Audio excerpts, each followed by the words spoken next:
Yeah, hello everybody. My name is Steffen. I work for WeQ as a Chief Product Officer, and from a background, as you heard, I'm a machine learning guy, so more on the technical side, but I also studied business, so I have these two legs, business and tech, and that will be my first question to the audience, so that I have a little bit of a feeling who's sitting here. So if you think of who's more on the business side, could you maybe be so kind and raise your hands? Okay, and who would consider himself being more on the technical side, maybe? Okay, that's cool. So we have a 50-50, or maybe some even raised their hands twice. I will talk a little bit about something that I observe. It's a journey, how some sort of intelligent processing enters an industry, because I think it might be relevant for your industry. I guess very few of you might be from advertising industry, which is the current company I work for. But it's pretty much, I think, a pattern that I see in multiple industries. So you all know this hype cycle. If something is new, then nobody wants to hear about it, is super skeptical, whatever. Talk to your parents about blockchain, and you have this effect. Then half a year later, everybody is on this super hype, and everybody wants to invest all his money into some crypto coins, or everybody thinks all cars will be speaking next year and the fridges will talk to you.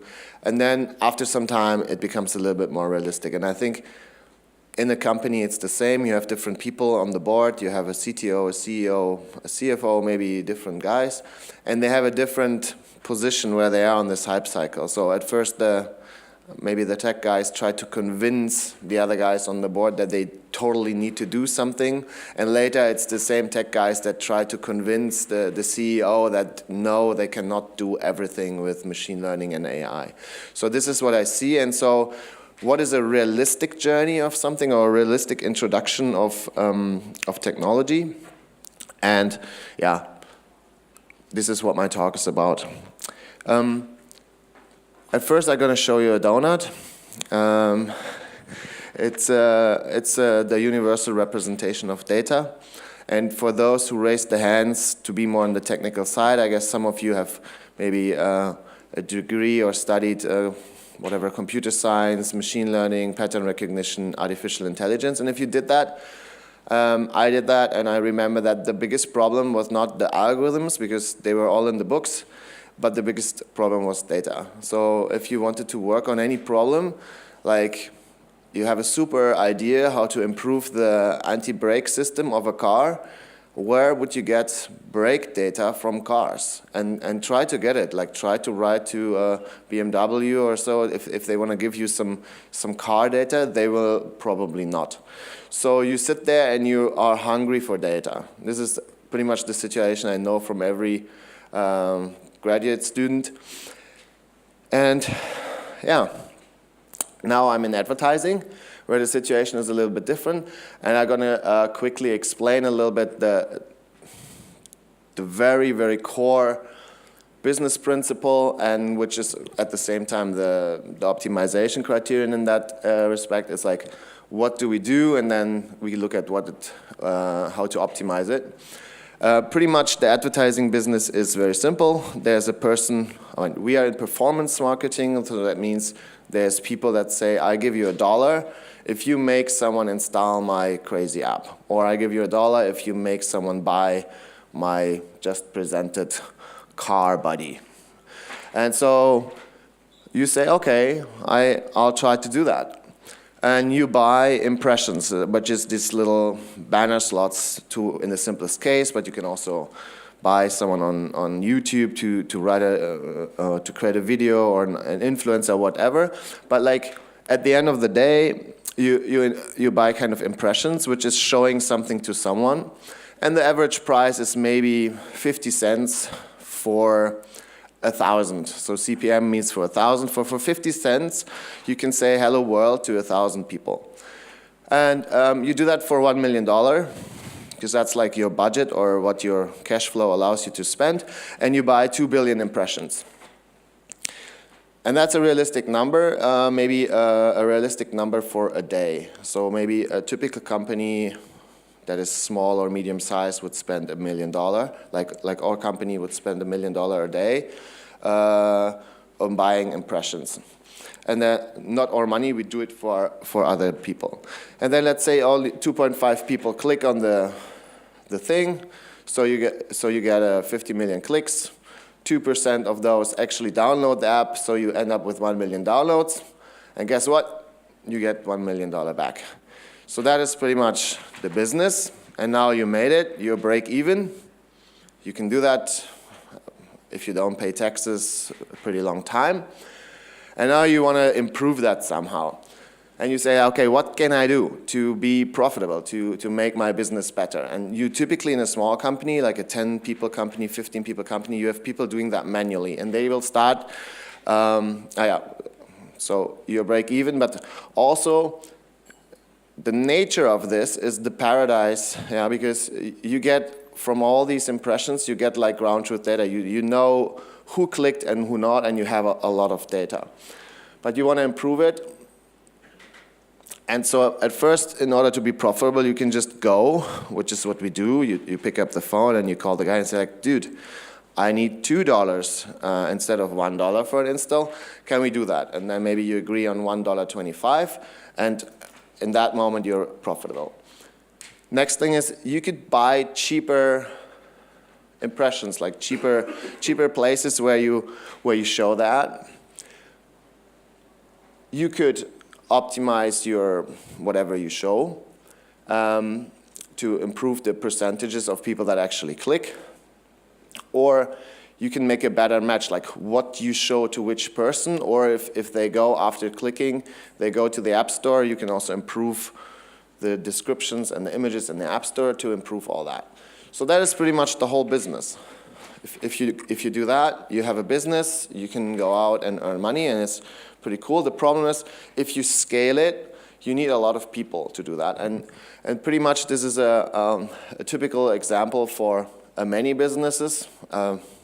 We heard the talk from Telecom. We heard a lot of other talks where there's a lot of repetitive tasks that involve a lot of manual work. And most of this can maybe be done by machines, but how?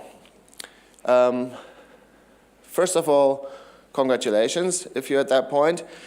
With the numbers I just told you, you receive already a lot of data. So you have between 10,000 and 1 million events per second, which is all these showings of ads and the information if someone clicked or downloaded. And that even if you compress it slightly, but with all the additional data, like where was it from, which browser that he has, like all the data that you receive, you end up with terabytes of data per day. So obviously you cannot take a PhD student or a bachelor student with his notebook and ask him to run his machine learning algorithm on that data. It doesn't work. So what do you do? And what I see is in all the situations where you have that many data, be it telecom or something else, there's a journey that goes across some stages. And I would just like to talk about that and maybe later discuss it with you. Maybe you have a business, maybe you want to know where you are. And I think you should not skip a stage. I think that is the most important thing. I think some businesses are very manual, and then there's this great idea, yes, let's do AI, and they start at the end. I think what the telecom, I think what is it, was it Jan, right? What Jan just said was that they started directly with natural language processing in order to make a bot talk to customers, which is pretty much a pretty let's say big problem at the end of what you can do. So I think the first thing is you start counting, because counting is very easy. And you can just count, I show this, how many people click? I show that, how many people click? Where was it shown? Was it shown in this certain spot? In all these places where you show something, they have an ID, and you can identify them. You see, okay, always this ID, nobody ever clicks. So you can start blacklisting, which means I don't want to show anymore on this ID. So obviously, that is going to be millions of IDs that you need to review, and you can use a very simple statistic, and you just count, and you say, okay, this is a good ID, this is a bad ID, in general, in average, and you optimize for that. Or you say, oh, I have, for the same thing, I have two banners, like the red one and the blue one, and I see which one performs better, and you start the A/B testing, which is the natural thing, which is stage one, which is very easy. You don't need any PhD student, nothing. You can just use any person that has counted before, and you can do that. Problem is, you just look at one dimension. So if you, for example, optimize for the price and you buy cheaper, you typically, the cheaper spots are also not in the nice places, so maybe they're not even visible. Like maybe they are below the fold, like when the page appears or something. Or you A/B test two banners and you find out that the one with the naked lady or the one with the win an iPad performs super good. Everybody clicks on it, but obviously it has nothing to do with your product. So you're just optimizing one dimension. And this is the biggest problem also in other industries. When you go for that, you typically tackle only one dimension. Also, if you do it manually, if you let people do the work, typically people optimize only for one dimension. They can say, I look for the largest or best in this aspect, but combining this banner at that time for this person, that is pretty difficult, but it has been researched centuries ago, and you can use, oops. Is that, I think this thing is not real. Yeah, you can use machine learning, and you learn on multiple variables at the same time. So machine learning is specialized for that, and that is the first time when you really start getting some engineers in the company, building some databases and thinking, okay, what are the interesting variables? Because pretty much all of the time you have too many variables also. Like if you show an ad, we receive, I don't know, 1,000 or 10,000 different variables like screen size, operating system, how many other apps, the geolocation, like whatever you want. And with some of the data you can get additional data. If you have the IP address and the time, you can get the place, and with the place and the time you can get the weather, and you can pretty much use whatever you want. And so it's important to learn which features are relevant. So if you know the business, you have been in it for 10 years, you pretty much have a good guess. And be like, okay, that's not important, or this is important. But there's also ways to do that automatically, which is automatic feature learning methods, and they should be applied at this stage. It's a very good stage. It's a stage that is fun and that has a really good impact on revenue and also on scalability. Examples are all these recommenders that you know, like you go on Amazon, you buy something, or even you log in, and of course the system recognizes you and then gives you a recommendation. What are the top 10 things that you should look at based on your selling history? The problem is always the same. You're asking a computer system to do a recommendation. What will be the most likely thing that you buy, the most likely banner that you click on, the most likely insurance that you will purchase, and so on. Plus, the next thing is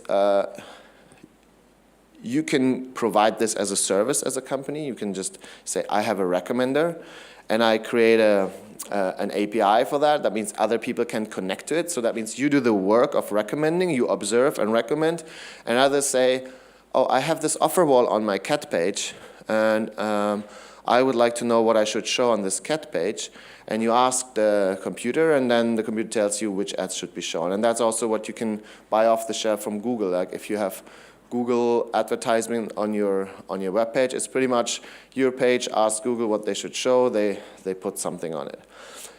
And there's real-time programmatic buying, which is a huge share of the market of how currently advertisements are being bought.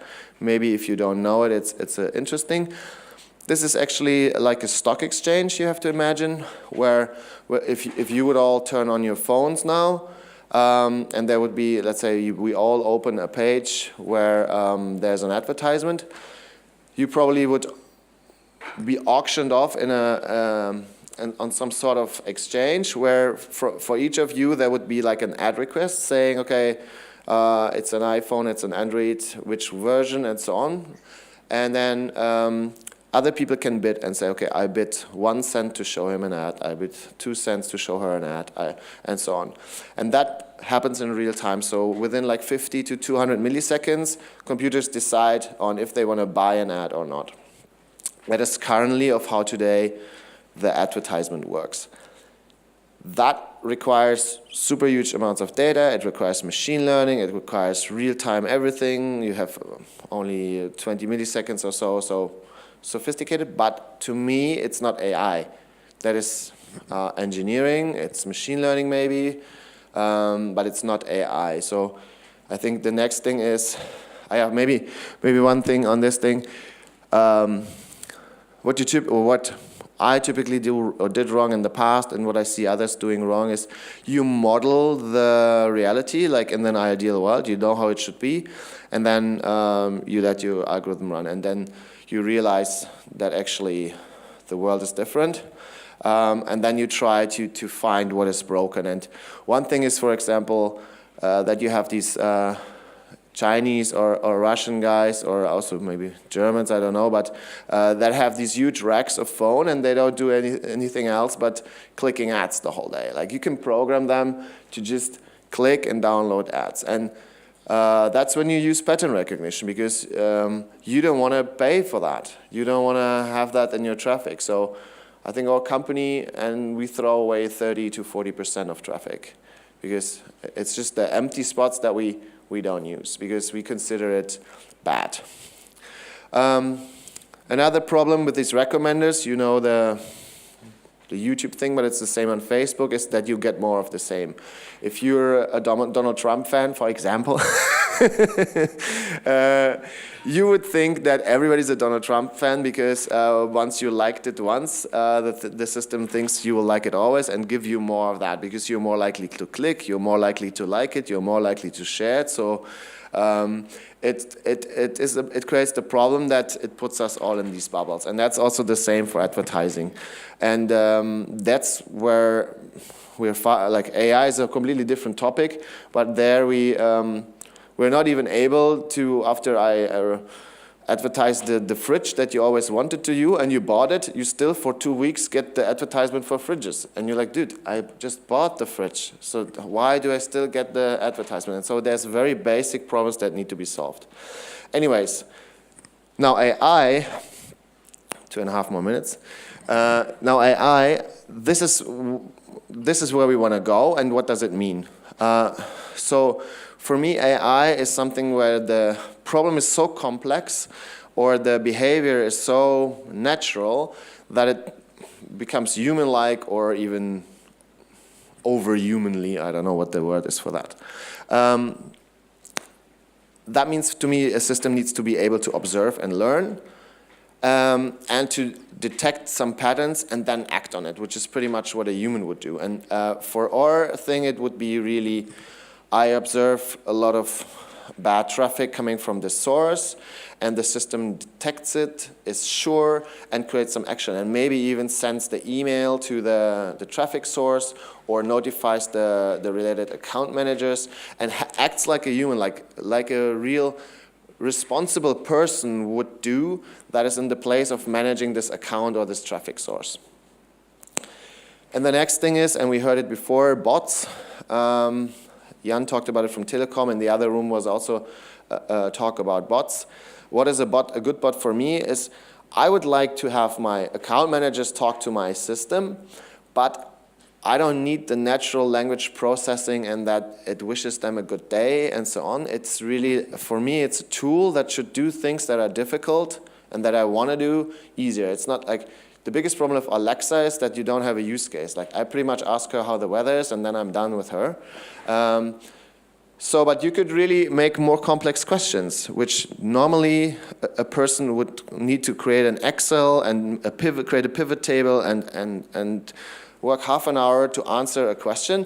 But if you could put that questions in, like, what is the percentual change in the revenues of our top 10 offers in the last month, that can be understood. That could be translated by the system into the corresponding database query and create a result that, replaces half an hour of a BI person's work. Or if the system, like before, observed and acted, it would just say, I deactivated the following offers because I believe something is wrong, and I notified the partners, and it just tells you that, or writes you an email, or calls you.